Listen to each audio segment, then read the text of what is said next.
Welcome once again, everybody, to Navigate. I'm your host, Tim Austin, and this is the podcast designed to help you take the guesswork out of transition.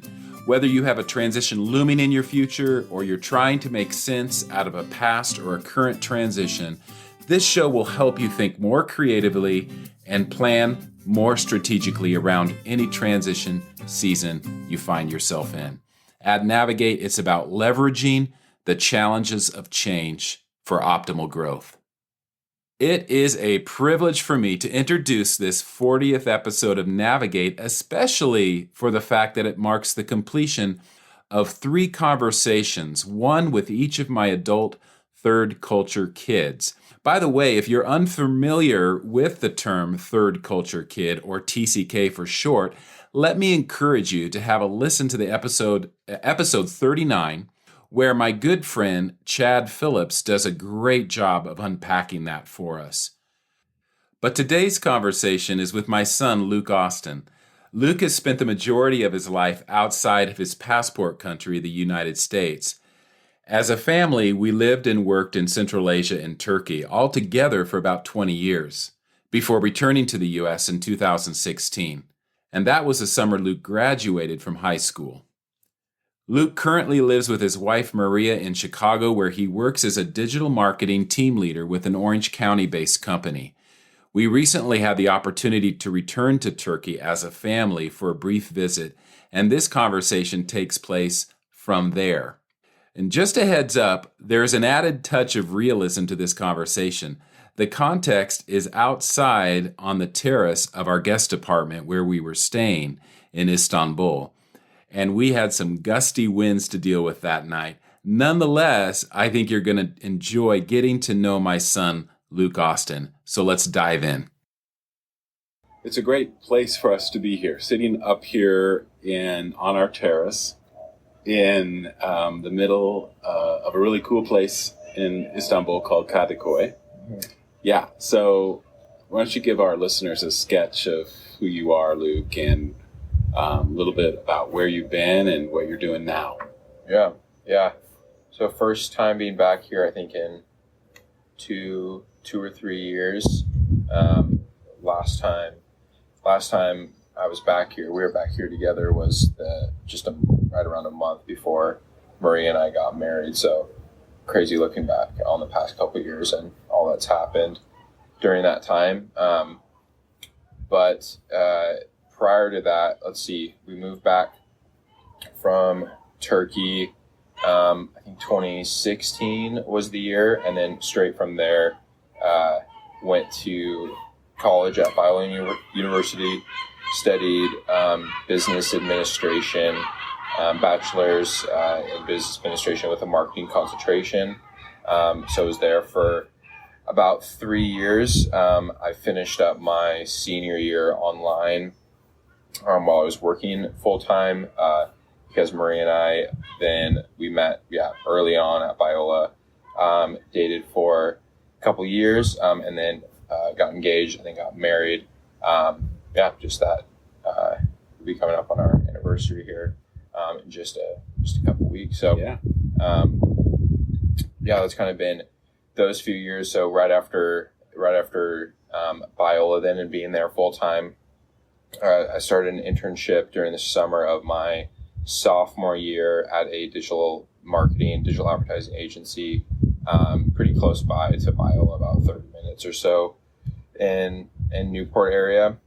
So I was there for a summer internship, went back to school for my kind of capstone year, and then came back to start full-time at that same company, where I've been at now for about 2.5 years or so.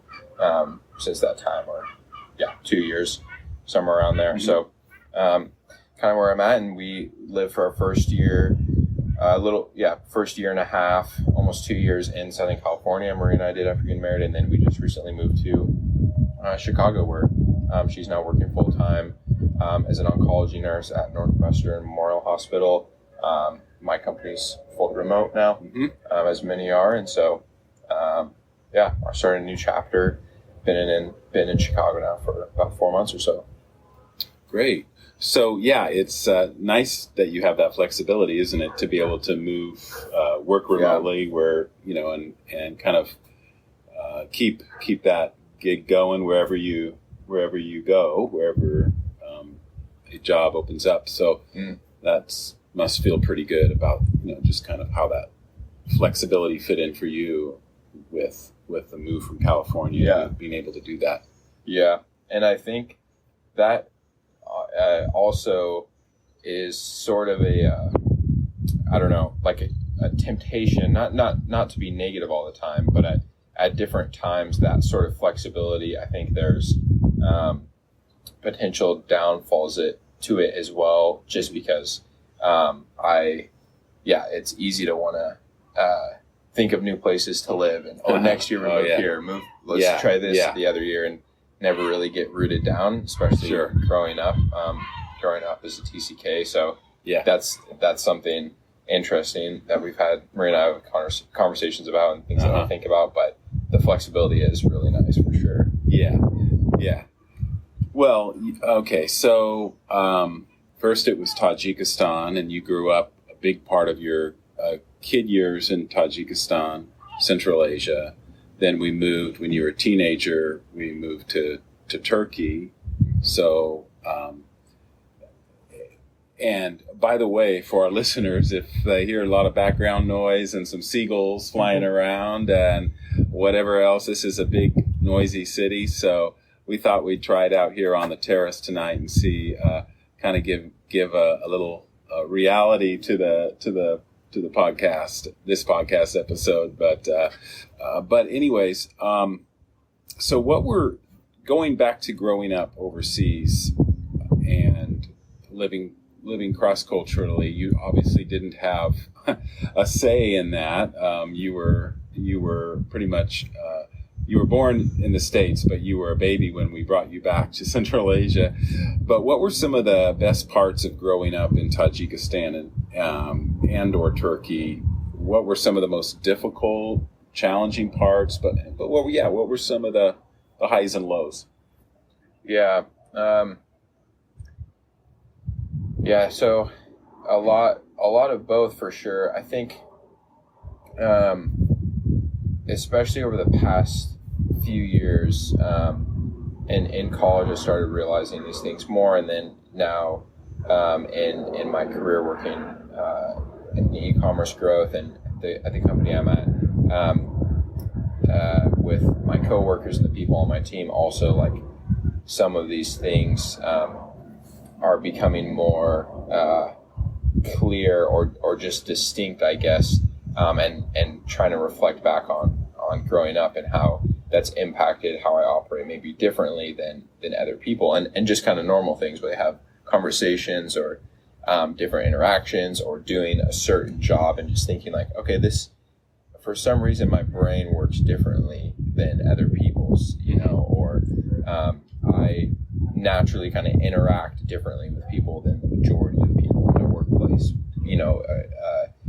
regarding this certain thing. So anyway, I think a lot of those benefits and challenges are still being clarified, and will continue to be in the future for me as I get into different scenarios and have different experiences, either in the States or abroad, and then kind of question, well, that's interesting. I didn't think maybe this part of me was different, but now in this situation, something is being highlighted.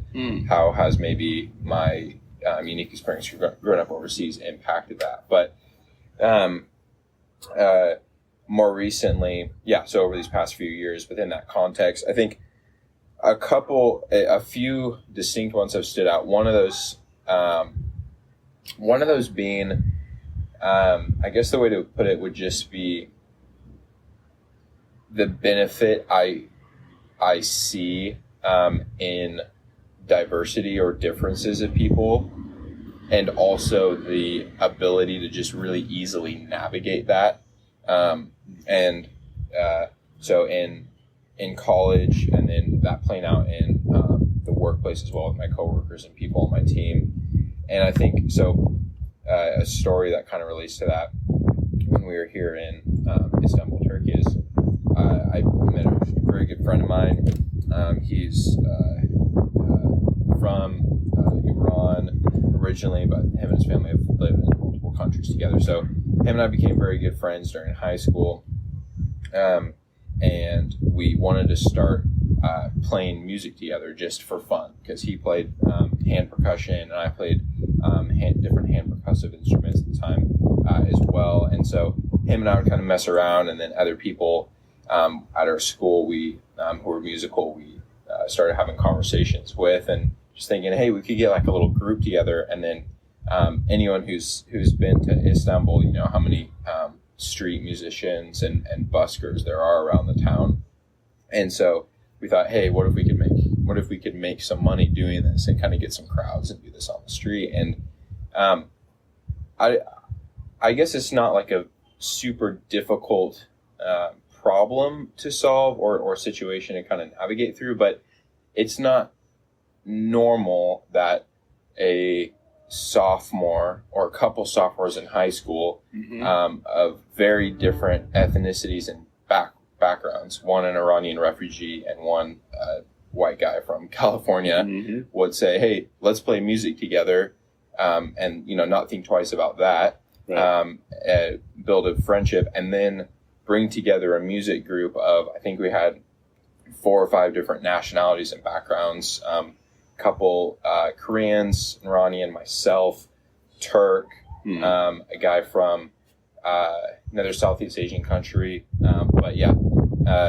bring this group together, orchestrate it, find out different songs and music that we could play, and then go on the streets of Istanbul, and we would play improv music and draw crowds, have a ton of fun, and make some money too. And that sort of like diversity and in the makeup of that group was a real benefit to us, because we had all this different musical background. I mean, we'd be playing songs that had like Southeast Asian, Middle Eastern, and rock and roll kind of like notes to them all throughout, just because of how the group was made up. But people loved the music and we loved playing it as well, and it worked.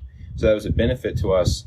And also a situation like that required some cross-cultural kind of communication and relationship building as well. And I think I've seen that, groups of people, whether those be, different friendships or within the workplace, groups of people that are of different genders, nationalities, have different religious backgrounds, different ethnic backgrounds, whatever it may be, I don't really think twice about it, because it's just kind of normal. That sort of makeup of people, and then being able to communicate and bring those people together and lead them within a team is something that just really comes more naturally to me. And so, I think that's one thing that I've reflected on. Just thought, this is, I think, a benefit, sort of a competitive advantage I have within the marketplace. Yeah, and there's a lot of negotiation skills that were learned, I think, in that time of your life, right? You know, at such a young age, you're negotiating these different relationships and value systems that everybody brings to the table. What music are we going to play? How are we going to do it? Negotiating with the other bands on the streets, maybe this is our space, this is your space, or whatever you had to negotiate there. It seems like, as I've watched you and kind of observed from my perspective as a parent, I've seen how a lot of those negotiation skills have really helped you navigate cross-culturally growing up as a TCK, but also beyond that, in just terms of your relationships and now your career in what you do now. That's interesting. I didn't even think about that piece as well, which I think is really true. And within my current role at my company, I've had, I would say, like, relative success to people in the other similar positions in terms of how I've been able to navigate, client contracts or growing our current our current client relationships, how I've been able to bring on other platforms and tests to get our clients to opt into those. But really, those are just negotiation conversations, right? Where it's trying to find a happy medium or something that benefits every party, trying to identify that and then bring everyone together and move forward towards that, which is interesting. And also this is being back in Istanbul this time. I didn't realize this, but it's not as prevalent in the U.S., even in bigger cities in the U.S., to as close of an extent as it is in places like Istanbul or Cairo. I mean, even Dushanbe at the markets, but selling is, you're always being sold to here, even as a local. I mean, not as much so as a local, but everyone, whether you're a local or foreigner, you're always being sold to, not because, it's just some slimy sales culture, but there's always people on the streets trying to get people to come to their restaurant, welcome them in. They're trying to upsell, the better fish at dinner, like what happened last night. And I think there's something really beneficial in being part of that as well, where being able to sell something is a skill that benefits, that can benefit everyone in every industry and is needed to grow any sort of business. And so people who aren't like scared of selling things, or that to them seems like, oh, this is a normal part of just everyday life. That's also a piece of that kind of sales and negotiation, those two together, where that I think may become more naturally for TCKs who have grown up in a similar context rather than people who haven't. Yeah, I think you're right.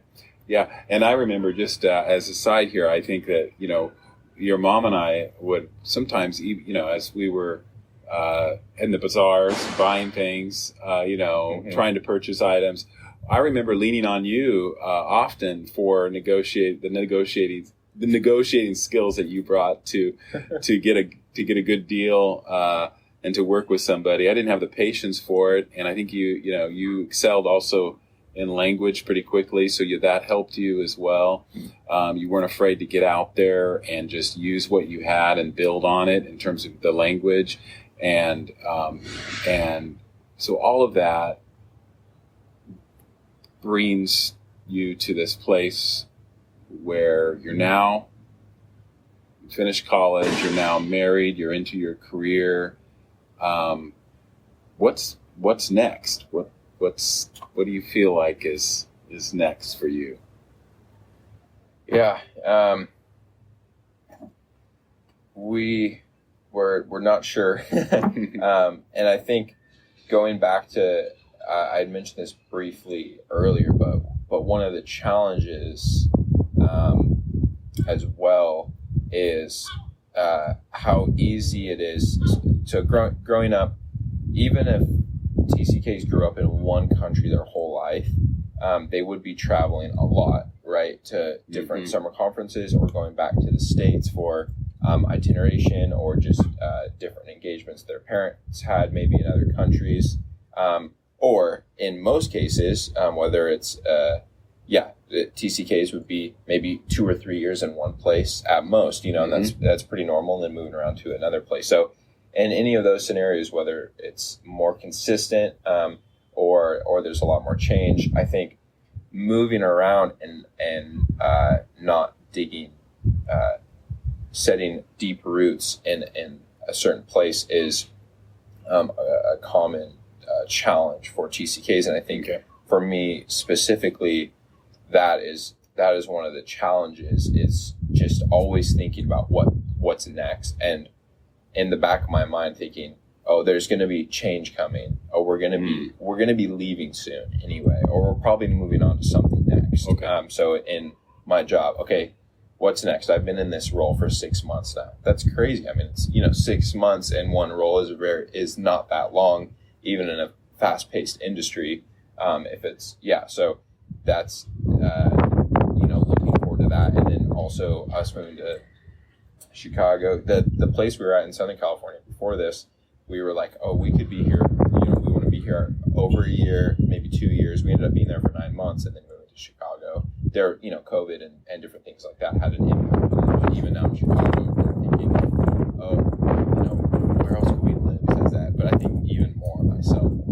what's next or what could be next. Yeah.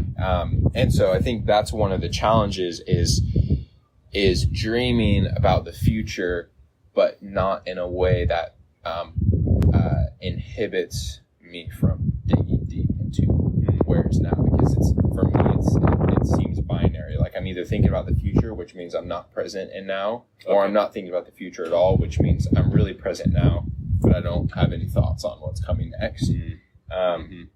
So for us, I mean, really right now we want to dig roots deep in Chicago and have joined a really great church there.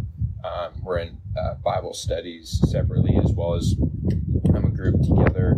I'm starting to pick up basketball with some guys once or twice a week as well. Maria's really loving her job and getting to know people on her floor of the hospital. So we're really wanting to just set deep roots, build some deep relationships, do well in our specific careers during this time in Chicago, and not be thinking as much about, okay, what's next, or at least planning for that. And I think that's honestly like kind of as far as we've gotten. We definitely want to have kids at some point, but again, want to, like, Maria just started working full time. What was that, 4 or 5 months ago? So she wants to be working for a substantial period of time before we would have kids. So that's kind of the extent of what we've been thinking and talking through. Yeah.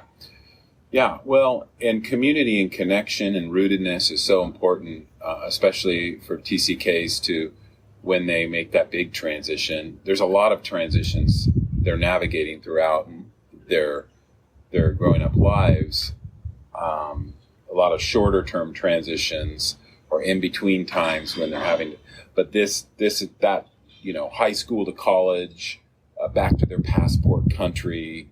That's a big adjustment. And what your mom and I saw you do, which we really recommend that every TCK who goes, is making that big shift and change, is to find community, find connection. And it can be really hard to do. And so I feel like you navigated that well in college, even as a single adult, plugging into a church and leading worship once in a while in church, and just getting plugged in ways that help you feel connected and rooted in some way. No, I agree. It's so important, and I think, I think I knew how important that was, but still it was very difficult to make it happen, like you were saying. And I think even like taking one step back or going, one step deeper, or I don't know, making it even more simple is just for me, challenging myself to just show up. Just show up with the new Bible study group. Not knowing if I want to go a certain week and just make small talk yet again for the 5th week in a row with all these people I don't know, and just telling myself, just keep showing up, because that's how the relationships get built. That's how you build the experience in the workplace. That's how you, at least build the base blocks for a healthy relationship with a significant other as well. As just keep showing up and being present. And it takes time, and some days that you show up, or weeks, it just feels like no progress is made, or maybe it was one step back. But the next day or the next week, then it's 2 steps forward and there's progress being made. So I think, that's so important. And at least for myself, just showing up and putting in the time there, and trusting that the roots will, set down and grow over time is, really important. Yeah. Good advice. Well, coming back, here we are, as we said when we started this conversation, we're back in Turkey just for a brief visit. It's been great to revisit some of our old hangouts and restaurants, and getting on the ferry, which we love to do, and connecting with some of our friends that are still here, and just reliving, or a lot of this. But but this is unique because you brought your wife, Maria. How does that feel to you? How does it feel to her? I don't know if you've really had a time to debrief that or talk about it, but how do you think it might feel to her? What does it mean for you? And would you recommend that for, obviously there's a lot of TCKs who go back to their passport countries and get married, and do their spouses ever get to see where they lived and grew up? Maybe not. Or their girlfriends or someone they're, if they're engaged, just why is that important, and what makes this time significant for you guys? Yeah. So I think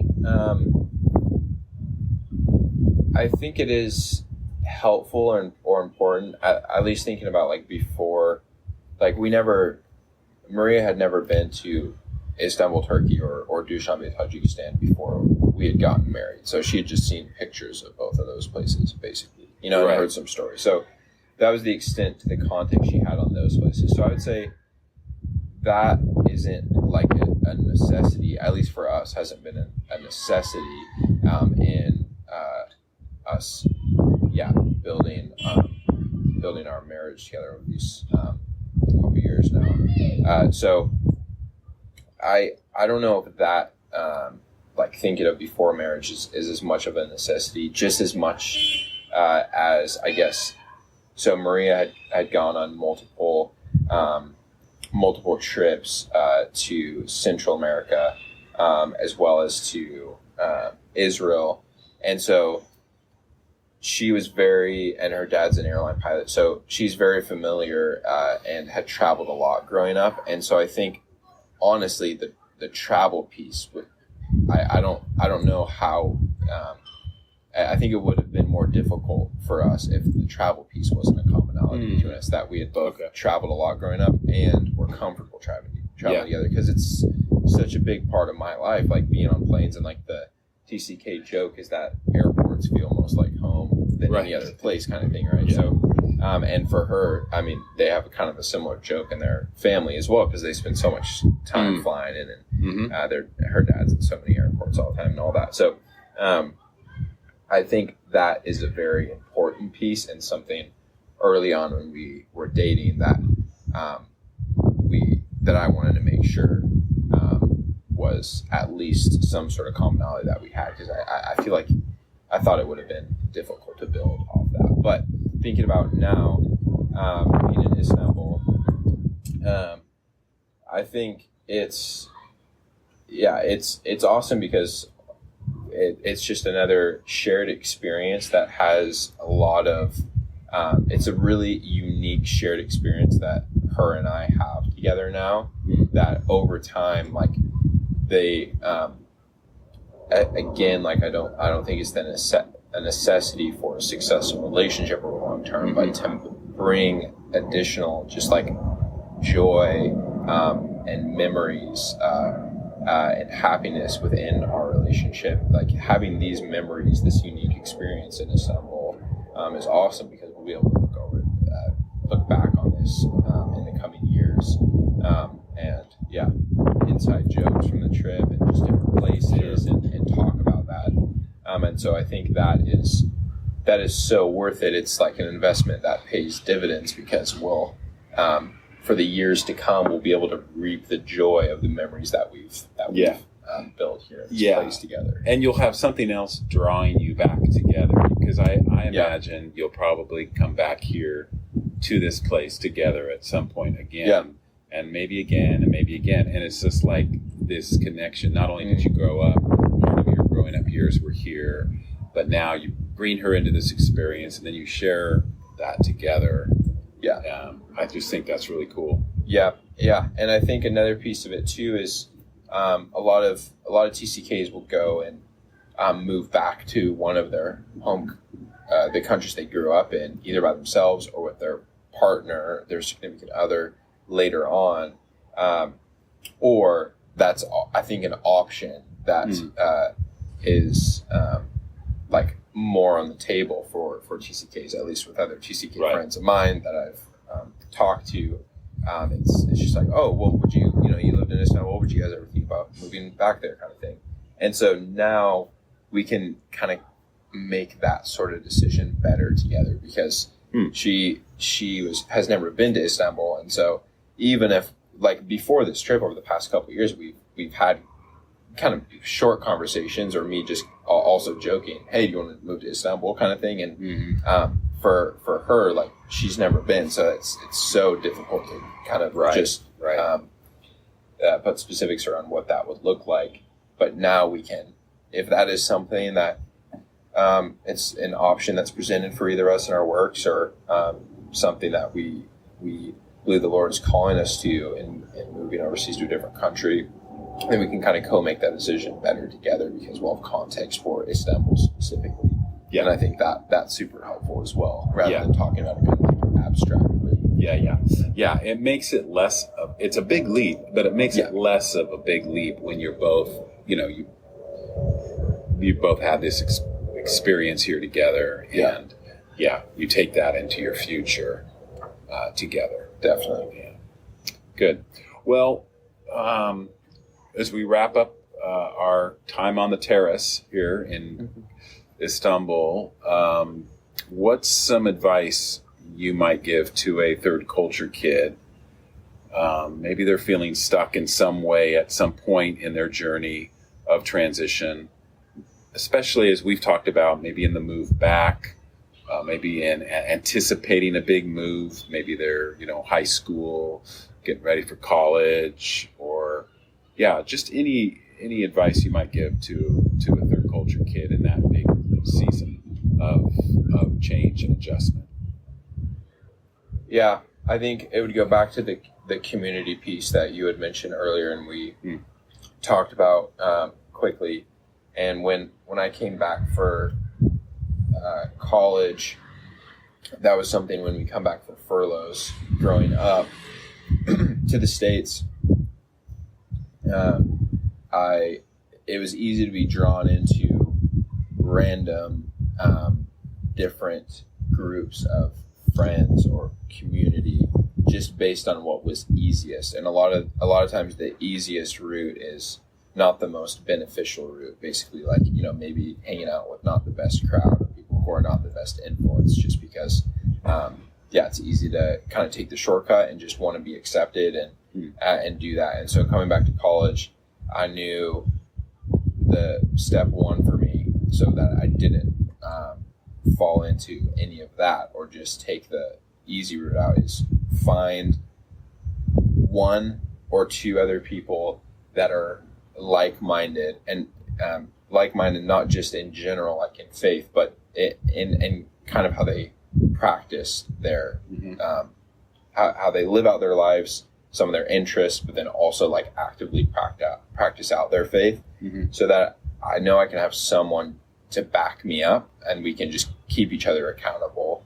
And so, first week of college, that was goal number one for me, was like, just find a tight group of people that we can all say, hey, we're in this together. It's a new place, but we want to live to a certain standard. These are kind of our priorities, agree on those loosely, and then build off of that. And so I think that's super important, being really intentional. That takes a lot of energy, and intentionality initially.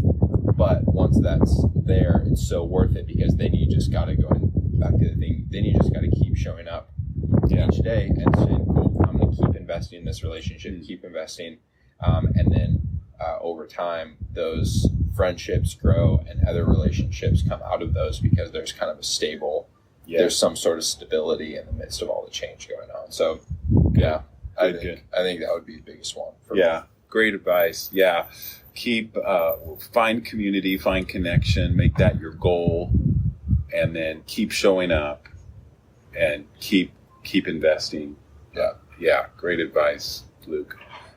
For anybody, not just TCK, but anybody making a big transition into a new place, a new community,